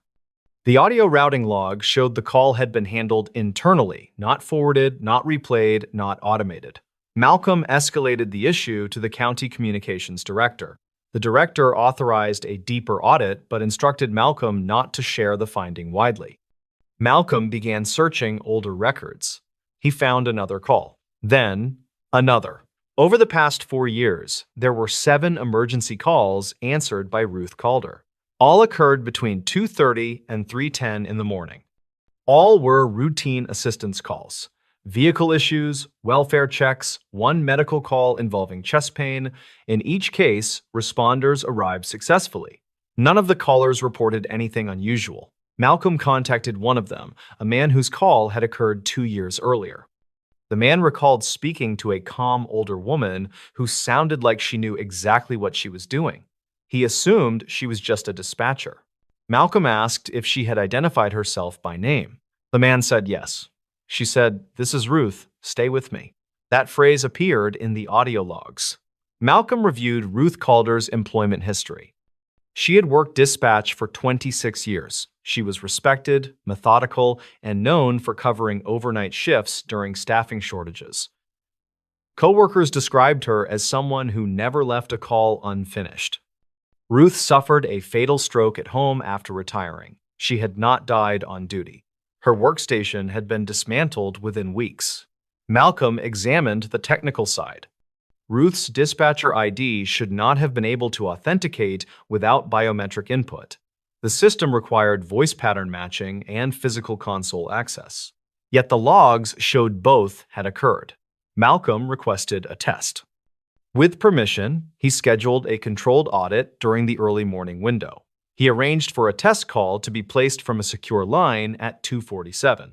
At exactly 2:47, the test phone rang. It was answered immediately. "County emergency. What's your location?" the voice said. Malcolm listened from the monitoring room. It was Ruth. The test call was terminated immediately. No dispatch occurred. System logs showed Ruth's ID active for 8 seconds. No console logged the interaction. Malcolm reviewed the security footage. At 2:47, one dispatcher looked up briefly as if hearing something faint through a headset, then returned to her screen. No one else reacted. Malcolm requested the audio file from the test call. It existed. The voice was calm, familiar. Malcolm asked the communications director for permission to interview former staff who had worked with Ruth. One retired dispatcher, a man named Joel Heron, agreed to speak. Joel said something that unsettled Malcolm. He said that after Ruth died, some overnight dispatchers reported hearing her voice faintly through inactive headsets. Short phrases, corrections, reminders. They dismissed it as fatigue. One dispatcher quit after claiming Ruth had answered a call before he could. The incident was never documented. Malcolm reviewed maintenance logs. He found that during the exact minutes when Ruth's calls occurred, the system recorded brief synchronization events. Not errors, not failures. Just alignments where timestamps across servers corrected themselves to match a single reference. That reference was an old backup server retired the year Ruth left. The server had been decommissioned, but not physically destroyed. It sat powered down in storage. Malcolm requested access to the storage facility. When technicians powered the server briefly for inspection, the system log showed one active process. It was a call handling module. The module was named after its creator, R. Calder. The module had been written years earlier as a patch to handle overflow calls during understaffed nights. It used archived audio prompts and decision trees based on Ruth's call handling patterns. It was not designed to answer calls independently, but over time, updates had layered over it. Malcolm realized the module had begun activating during low traffic windows, answering calls before human dispatchers could. It used Ruth's recorded voice, but that explanation did not satisfy all the data. The module should not have been able to authenticate as Ruth. It should not have been able to adapt responses to new situations. It should not have known details not present in scripts. One call from 2020 involved a diabetic emergency. Ruth's voice instructed the caller to check a medication the caller had not mentioned. The instruction was correct. Malcolm asked the communications director to disable the module permanently. The director agreed. The server was wiped. The module was deleted. The following month, another call came in at 2:52. It was answered. "Stay with me," the voice said. This time, the caller hung up. The call log recorded no dispatcher ID. No audio file was saved. The patrol unit arrived anyway, responding to a silent dispatch ping. Malcolm resigned shortly after. In his final report, he cited unresolved legacy system behavior. Privately, he kept copies of the audio files. They remain the only records of emergency calls calmly answered by someone who had been dead for nearly a decade. Calls that were handled correctly. Calls that helped people. calls answered by someone who, according to every official record, should not have been there at all. The security tape from this bridge is missing one person. According to Transportation Authority records, a security camera recorded a group crossing a bridge, but one confirmed individual never appeared on the footage. In late September of 2019, a structural safety inspector named Darren Holt was assigned to review pedestrian traffic footage from a concrete suspension bridge spanning a narrow river gorge. Darren was 47 years old and worked for a private firm contracted to assess wear patterns, crowd flow, and safety compliance on aging infrastructure. His job usually involved spreadsheets, timestamps, and long hours watching uneventful video. The bridge itself was unremarkable. It connected a small residential district to a public park and was used daily by joggers, cyclists, and families. There were no tolls, no checkpoints, and no access restrictions. The camera system had been installed 5 years earlier after minor vandalism incidents, and it recorded continuously from dusk until dawn. Darren's review focused on an incident reported by local police. A group of 5 people had crossed the bridge together late one evening. 4 were later seen on the far side. 1 was not. That person was not reported missing at the time. The group consisted of co-workers from a nearby distribution center who had finished a late shift and decided to walk together toward the bus stop near the park. Their names were logged during a routine police interview days later after questions arose about a discrepancy in head count reported by witnesses. All 5 co-workers agreed on one fact. They had crossed the bridge together. The missing individual was a man named Eric Voss. Eric was 32 years old and worked inventory control. He was described by co-workers as quiet, punctual, and uneventful. He had no known medical conditions and no history of erratic behavior. On the night in question, the group left work just after 10:30. Surveillance footage from the distribution center parking lot showed all 5 walking toward the street. Street cameras captured them approaching the bridge entrance together at 10:42. That was where the discrepancy began. Darren pulled the bridge footage from that night and slowed it down. The camera angle covered the entire span from end to end. The timestamp was stable. The image quality was clear. At 10:43, 4 people entered the frame. They walked side by side, talking casually, moving at a normal pace. There was no 5th person. Darren checked the previous frame. At 10:42 and 58 seconds, the same 4 entered view. No one else appeared before or after them for the next 3 minutes. Darren assumed a simple explanation. Perhaps Eric had stopped briefly before the bridge, fallen behind, or taken a different route. He checked street cameras on both sides. Footage showed all 5 approaching the bridge entrance together. Eric was clearly visible, walking slightly behind the others, adjusting his jacket. No camera showed him leaving the group. There was no footage of him turning back, stopping, or entering the park instead. Yet on the bridge camera, he did not exist. Darren reported the inconsistency to the Transportation Authority, assuming a dropped frame or encoding error. Engineers reviewed the footage and found no gaps, no corruption, and no missing data. The frames where Eric should have appeared were intact. He simply was not there. Police re-interviewed the 4 co-workers. Each independently stated Eric was with them on the bridge. One recalled Eric joking about the height. Another remembered Eric stopping briefly near the center to look over the railing. That detail troubled investigators. The bridge camera angle showed the center clearly. No one stopped. No one leaned over the railing. At 10:45, the 4 exited the far side and continued toward the bus stop. Street cameras confirmed their arrival. Eric did not appear. At 10:47, Eric's phone connected briefly to a cell tower near the bridge. The connection lasted 12 seconds, then dropped. No calls or messages were sent. The phone was never recovered. At the time, Eric was not reported missing because his roommates assumed he had stayed with friends.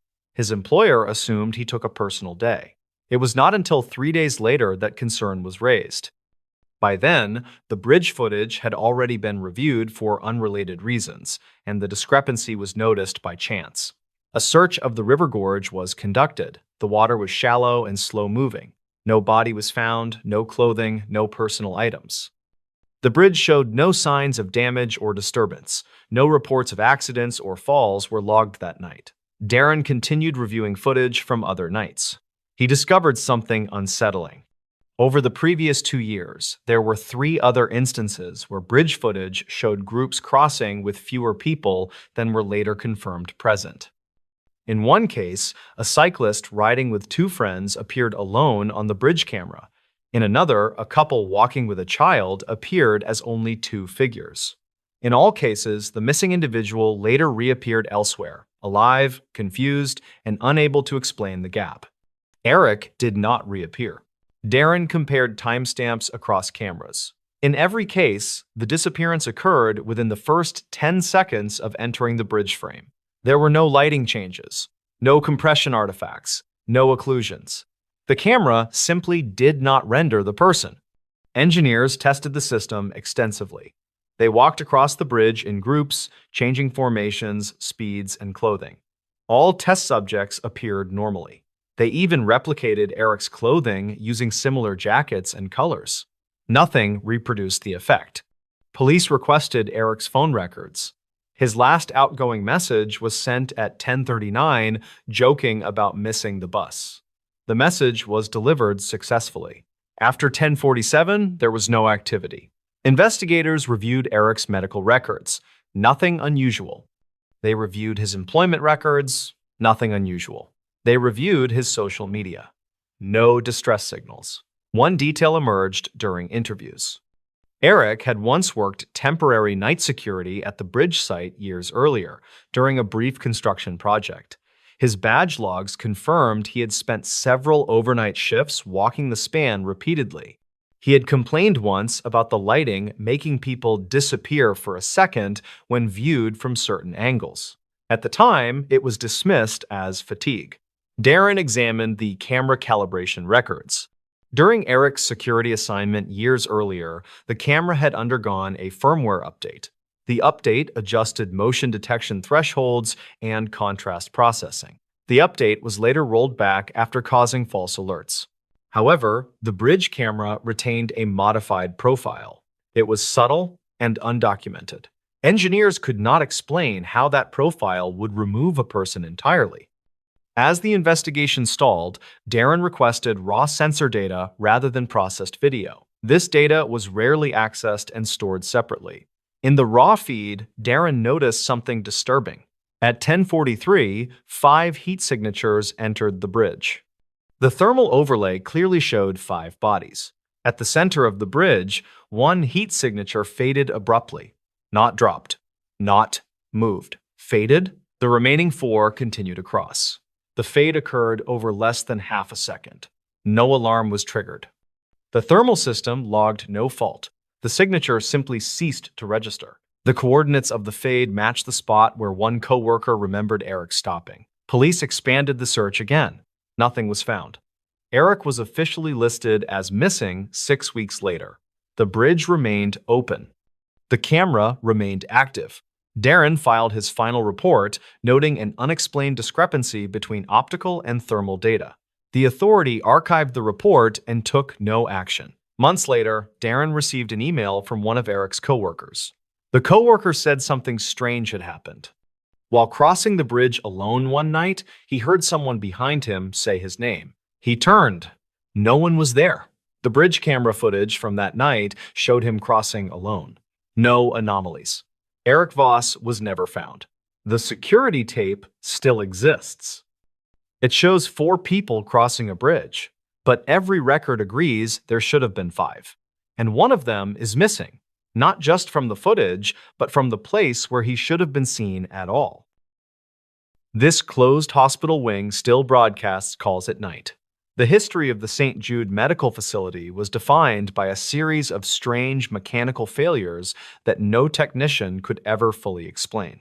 For nearly 20 years, the east wing of the building had been completely sealed off from the public after a massive structural leak. Silas Vance worked as the lead maintenance supervisor for the entire campus, and he was responsible for the graveyard shift monitoring the security consoles. Silas was 52 years old and had spent most of his adult life fixated on the complex wiring of old industrial buildings. His goal for the night was simply to complete a routine inspection of the active power grids before the morning shift arrived. Everything seemed quiet until a single red light began to blink on the ancient switchboard located in the basement of the facility.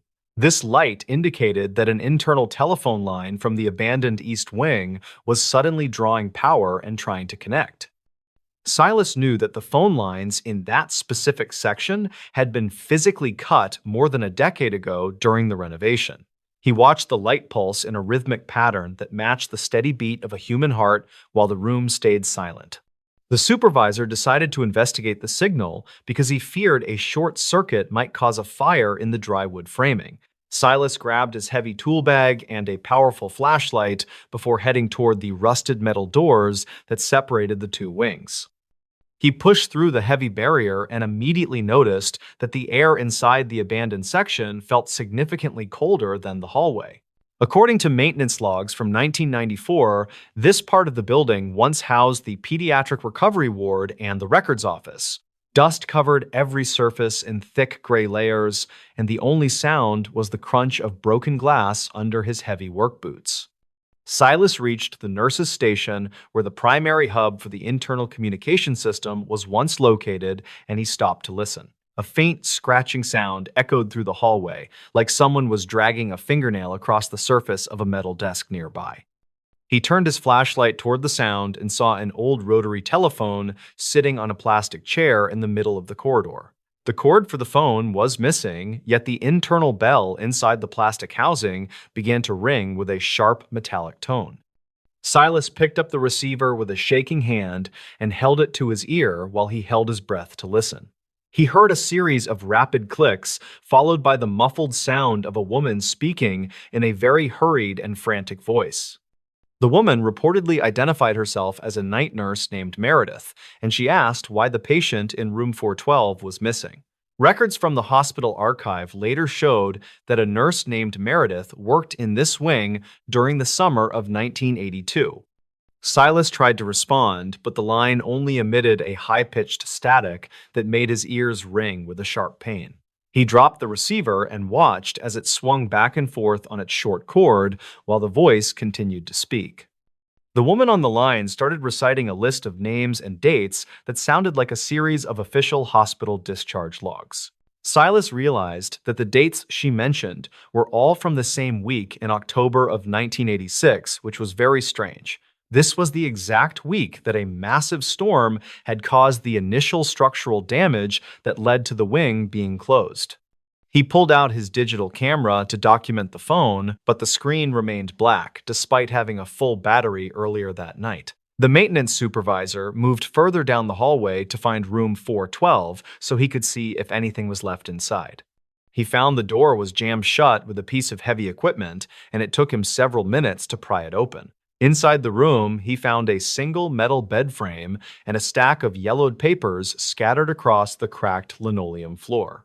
One of the papers was a handwritten note from a doctor stating that the patient in this room required constant cardiac monitoring. The note was dated October 14, 1986, which was the night the East Wing was officially evacuated during the heavy flooding.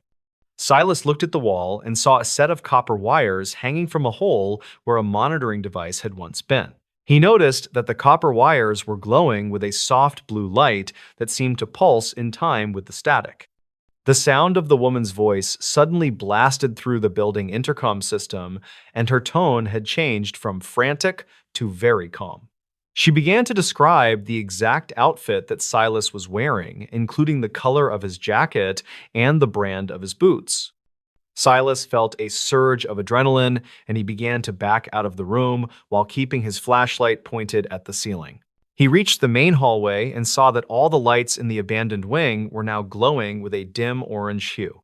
The intercom system continued to broadcast the voice of the nurse as she described a man standing alone in the dark hallway.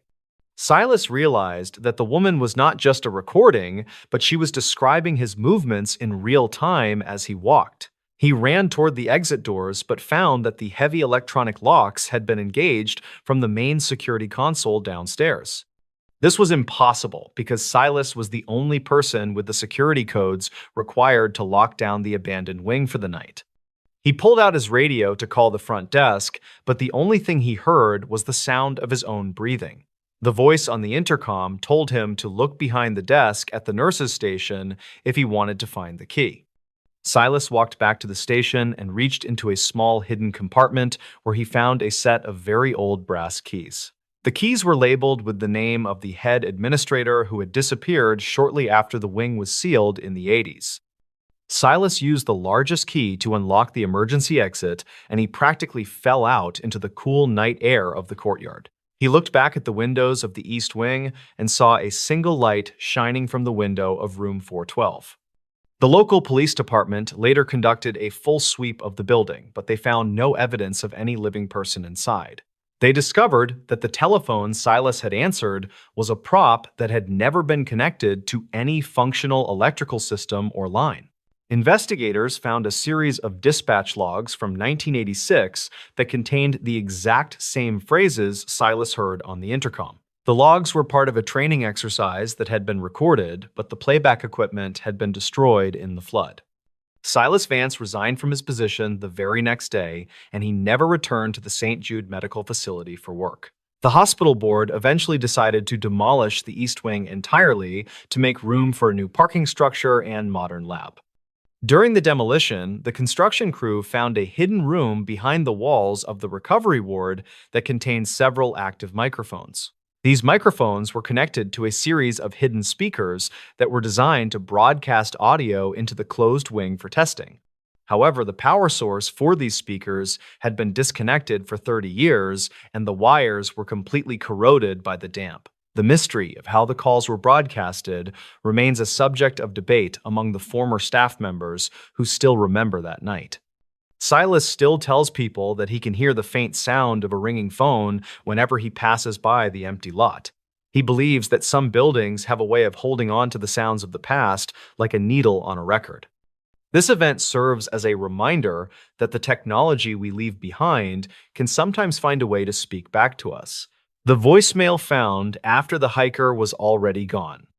According to archived dispatch records, a voicemail was logged at the ranger office after the missing hiker was already believed unreachable.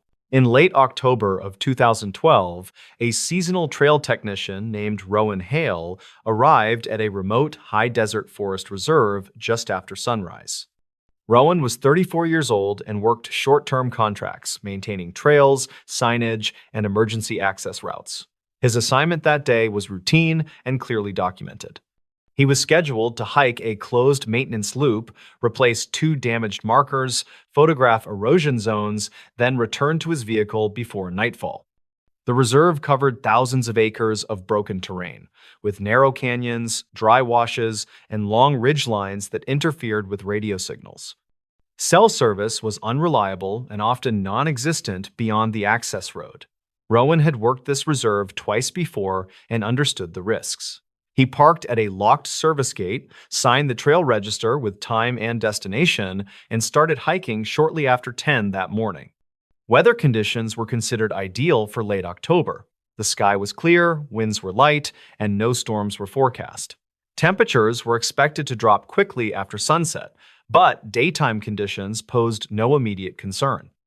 Rowan carried standard gear, including water, a first aid kit, a handheld radio, spare batteries, and a compact camera issued by the reserve. At 1:40 in the afternoon, Rowan missed his first scheduled radio check. That alone did not raise alarms, since terrain often blocked transmission windows. When the second check was missed at 3:40, a supervisor noted the delay in the daily log. By 5:30, with daylight fading, Rowan had still not returned and his truck remained parked at the gate. The situation was upgraded to overdue status, but protocol required waiting until morning unless there was evidence of distress. No emergency transmission had been received, and weather conditions overnight were stable. Search operations were scheduled to begin at first light the following day. Search teams deployed just after sunrise, with 3 rangers and 1 volunteer tracker familiar with the terrain. They followed Rowan's planned loop using the trail register, his work order, and known maintenance points. Boot prints and tool marks confirmed Rowan had replaced the first damaged marker successfully. Photographs on his work camera showed normal progress through early afternoon. The final image on the camera was timestamped at 3:16. It showed a narrow ravine bordered by stone walls and scrub brush. Nothing in the frame suggested danger or urgency. No image after that time was recovered. The camera battery still held a charge when it was later found. Shortly before noon, searchers located Rowan's backpack near a dry wash, roughly 1 mile off the established trail. It was upright, leaned carefully against a rock, not discarded or damaged.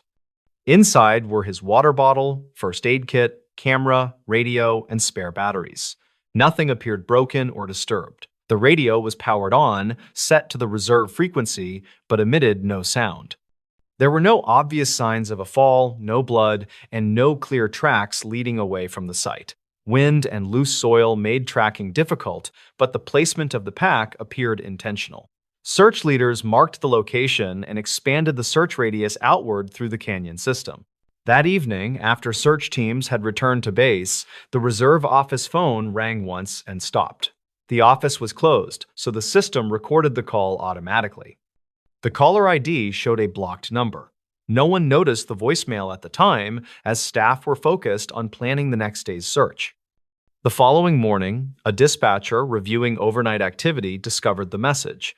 It was 43 seconds long. The recording began with heavy breathing, followed by Rowan's voice. He identified himself by name and job title, consistent with emergency training. His speech was strained but coherent. He said he was injured, off-trail, and unable to reach his radio. Midway through the message, Rowan paused and lowered his voice. He said he could hear someone nearby, though he did not specify who. The background audio contained wind and faint movement sounds. Near the end of the recording, a sharp impact noise was heard, followed by silence until the call ended. Dispatch logs showed the voicemail timestamp as October 29, 2012 at 7:12 in the evening. That time was nearly 10 hours after Rowan's last confirmed activity on his camera. It was also well after sunset, when temperatures in the canyon dropped rapidly. Search teams had already cleared the area surrounding the dry wash earlier that afternoon. Rangers replayed the voicemail repeatedly, attempting to identify background noises. Audio technicians later noted a low, irregular tapping sound beneath the wind. It did not match footsteps or known wildlife movement patterns. No additional voices were detected. The sharp noise at the end of the message could not be conclusively identified. The discovery of the voicemail shifted the search strategy. Teams focused on areas where a landline phone might exist, though none were marked on current maps. Over the next 3 days, aerial searches, canine units, and ground teams combed the reserve. No additional items belonging to Rowan were located. No tracks indicated movement toward roads or exits. Weather records confirmed conditions remained stable throughout the search window. There were no flash floods, landslides, or temperature extremes that could explain a sudden disappearance. After 72 hours with no progress, the search was scaled back. Rowan Hale was officially listed as missing and presumed deceased. Several months later, during a routine audit of communication systems, investigators reviewed the voicemail metadata more closely. The call did not originate from a cellular network.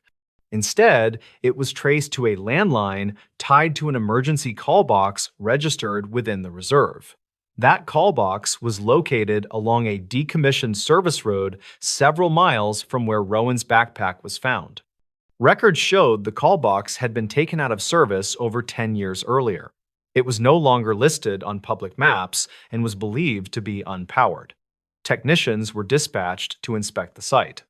They found the box intact, locked, and unexpectedly active. The internal line was live and connected directly to the reserve office exchange. There were no signs of forced entry. The handset showed no usable fingerprints, despite controlled handling procedures. Soil analysis around the box showed no clear footprints or tire tracks dating to the night of the call. The service road leading to it was rough and rarely used, making recent access difficult to conceal. The distance between the backpack site and the call box was calculated at just over 7 miles across steep, uneven terrain. Based on elevation changes and known routes, the hike would have taken several hours under ideal conditions. Rowan's voicemail suggested injury and limited mobility. No evidence supported the idea that he could have reached the call box before nightfall. Investigators considered whether someone else could have placed the call. However, no witnesses reported vehicles or hikers in the area that evening. Archived gate logs showed no entries or exits after Rowan's arrival. The reserve was closed to the public that day due to seasonal restrictions.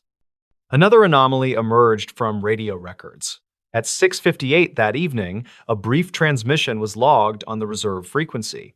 It lasted 2 seconds and contained only static mixed with a faint human exhale. No radio identification signal was attached. All search personnel were accounted for and reported no transmissions at that time. The phone system provider confirmed the voicemail was recorded in real time. There was no delay, buffering, or forwarding issue documented. The landline connected directly to the reserve exchange without passing through cellular infrastructure. The timestamp was considered reliable. After months of review, the investigation concluded with no explanation that fit all known facts. Rowan Hale's disappearance remained unresolved. The voicemail was classified as an unexplained communication event linked to a missing person case. The emergency call box was permanently disabled and later removed from internal maps. Years later, the case is still mentioned during ranger training sessions, usually in quieter tones. The voicemail remains archived with its original timestamp and source information. It stands as the only confirmed message from someone who, according to all physical evidence, was already gone. This forest ranger station logged a shift that never happened. According to internal timekeeping records, a full overnight shift was logged at a ranger station that had been locked and empty. In mid-November of 2014, a temporary forest protection officer named Calder Wynn was assigned to a small ranger station deep inside a protected woodland corridor. Calder was 39 years old and had worked rotating contracts, monitoring access roads, checking wildlife cameras, and responding to after-hours alarms. The station was remote, operating with minimal staff and closed to the public during winter months. That week, Calder's role was straightforward. He was scheduled to cover daytime patrols only, documenting fence damage, and updating camera batteries before seasonal closure. Overnight staffing had been suspended weeks earlier due to budget limits. The station was locked every evening at 6, with alarms armed and logs finalized by the last departing ranger. On Tuesday, November 18th, Calder arrived just before 8 in the morning. He unlocked the station, disarmed the alarm, and began his routine checks. Inside, everything appeared normal at first. The lights were off, the heater was cold, and the logbook sat open on the front desk where it had been left the previous afternoon. While reviewing the logbook, Calder noticed something that stopped him. The overnight shift section for the previous night was filled out. A name was signed, arrival and departure times were entered, and routine notes had been written neatly in blue ink. The shift spanned from 6:30 in the evening until 6:15 the next morning. There was only one problem. No overnight shift had been scheduled, and no ranger was assigned to work it. The signature did not belong to any current staff member. It was unfamiliar, but written confidently, without hesitation marks. The notes described uneventful conditions, including temperature checks, generator status, and perimeter walks completed at regular intervals.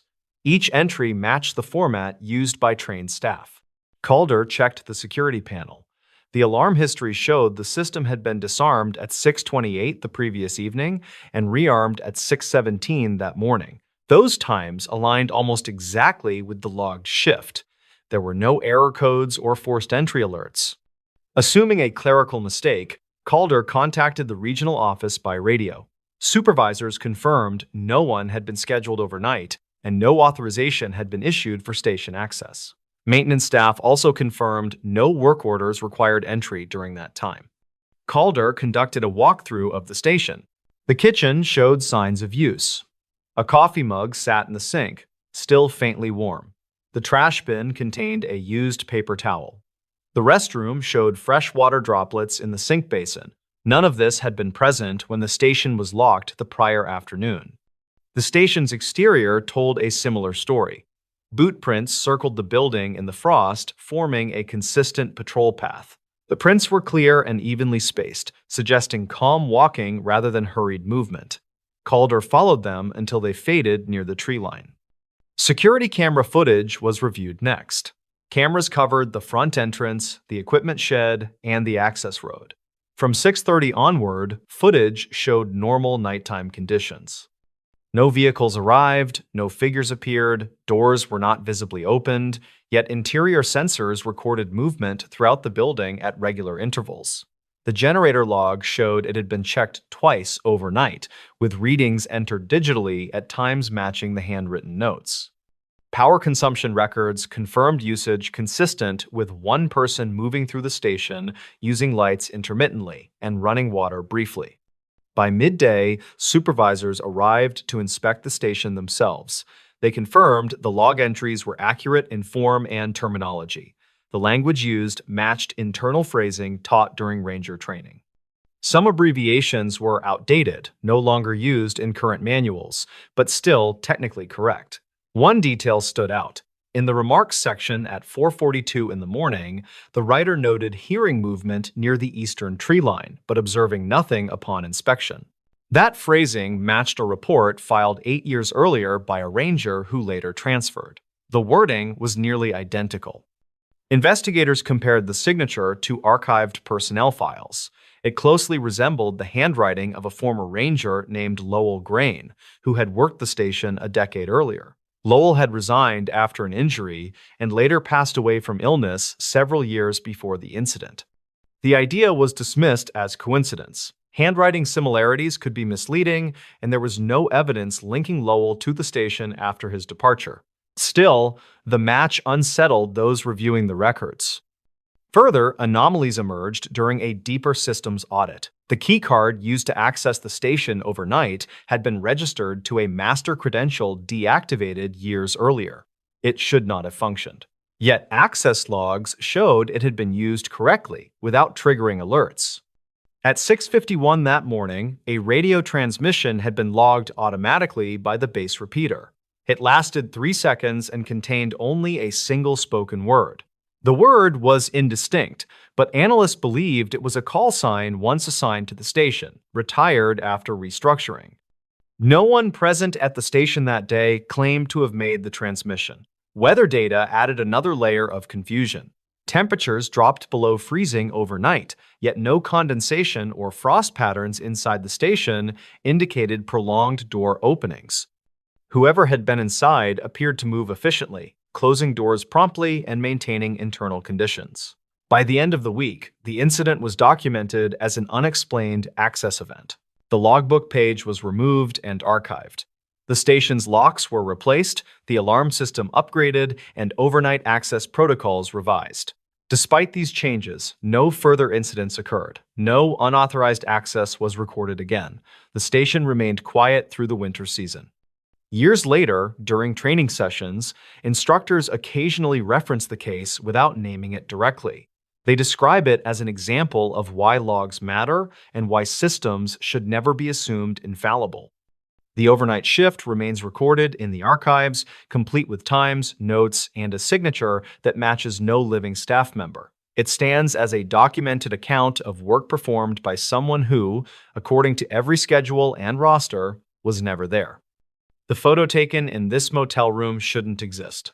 According to police inventory records, a photograph was logged from a motel room that had been sealed, powered down, and officially unoccupied. In early March of 2015, a regional insurance adjuster named Vaughn Mercer checked into a small roadside motel along a 2-lane highway that cut through farmland and scrub forest. Vaughn was 41 years old and had worked in property claims for nearly 2 decades. His job required constant travel, long drives, and overnight stays in places chosen for convenience rather than comfort. The motel sat several miles outside the nearest town. It catered mostly to truck drivers and seasonal workers, but business had declined sharply. One entire wing was closed for renovations that never fully began. The remaining rooms stayed open, though rarely more than 2 were occupied on a given night. Vaughn arrived just after 8 in the evening. The front desk clerk, a woman in her late 50s, explained that most guests preferred rooms closer to the office, but those were unavailable due to plumbing work. She assigned Vaughn a room at the far end of the ground floor. She hesitated briefly before handing him the key, then added that the room had been cleared earlier that afternoon. Vaughn signed the register, paid in advance, and parked directly outside his door. Security cameras later confirmed his arrival time at 8:12. He carried a single overnight bag, a laptop case, and a folder containing claim documents. No one else arrived or departed in the following hour. The room itself was basic and outdated. The carpet was threadbare, the curtains thin, and the air